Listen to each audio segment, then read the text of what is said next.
When I first became a father, I thought my life was complete. My wife and I had built what seemed like the perfect little family, 3 beautiful children, a home full of laughter and dreams that stretched far into the future. I worked hard, sometimes long hours, to make sure they never lacked anything. But despite everything, something inside me always nagged, a whisper that something was off. My wife's coldness, the little excuses, the late nights she couldn't explain. They all piled up until doubt became unbearable. One day, in a mix of fear and desperation, I decided to get a DNA test for all 3 children. My hands shook as I mailed off the samples. I hated myself for even considering it, but the thought wouldn't leave me alone. Weeks later, when the results came back, my heart nearly stopped. None of the children, none, were biologically mine. The paper in my hands felt like it was burning me alive. I couldn't breathe. My entire world collapsed in that moment. I went to my mom for support, thinking she'd hug me, comfort me, or at least acknowledge the pain. Instead, she looked at me calmly and said, "Stop overreacting. Kids don't have to be blood to be yours." I stared at her in disbelief. How could she be so casual about the betrayal I had just uncovered? My wife had lied to me for years, built a family on deception, and I was supposed to just accept it? The betrayal cut deeper than anything I'd ever felt. Every memory of holding those babies, every night I stayed awake rocking them to sleep, every time I called myself dad now felt like a cruel joke. My wife had been living a double life, keeping me in the dark while she entertained other men.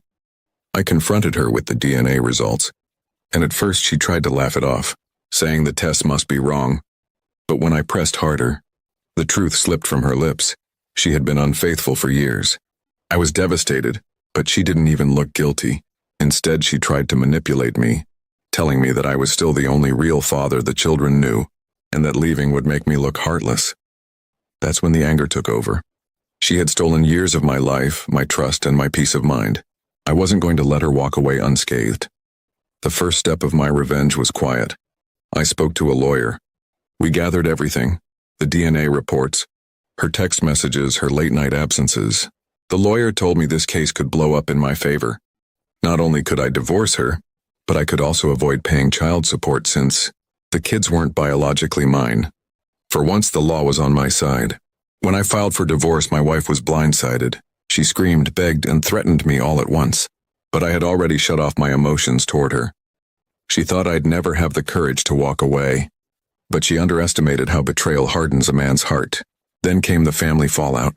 My parents, her parents, and even some of our mutual friends tried to shame me into staying for the kids' sake.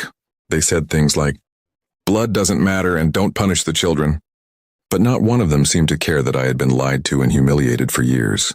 They wanted me to sacrifice myself to keep up the image of a perfect family. I refused. As the divorce proceedings dragged on, I focused on rebuilding myself. I moved into a new apartment, changed my routines, and even started dating casually again. My wife, on the other hand, spiraled. Without my income, her lifestyle crumbled. The men she cheated with weren't interested in playing dad or supporting her. And suddenly she was left holding the pieces of the life she'd destroyed. The sweetest part of my revenge wasn't the legal win. It was watching her mask of arrogance fall apart. She used to look at me like I wasn't good enough, like she was doing me a favor by staying married. Now she was the one desperate while I was free. Every time I saw her dragging herself through court, looking exhausted and broken, it felt like justice. Eventually, the divorce was finalized. I was free from her lies, free from the burden of raising children that weren't mine, and free from the cage she had built around me. She tried to come back, claiming the kids missed me and that we could fix things, but I shut the door on her without hesitation. There was no fixing betrayal that deep. In the end, I learned that blood does matter because betrayal flows deeper than water. My so-called wife lost everything, her marriage, her financial security, and her dignity, and I gained something far more valuable than what I lost: peace of mind and a second chance at life. I don't regret my revenge. She gambled with my trust and she lost. Now, I walk forward knowing I'll never allow anyone to play with my heart like that again.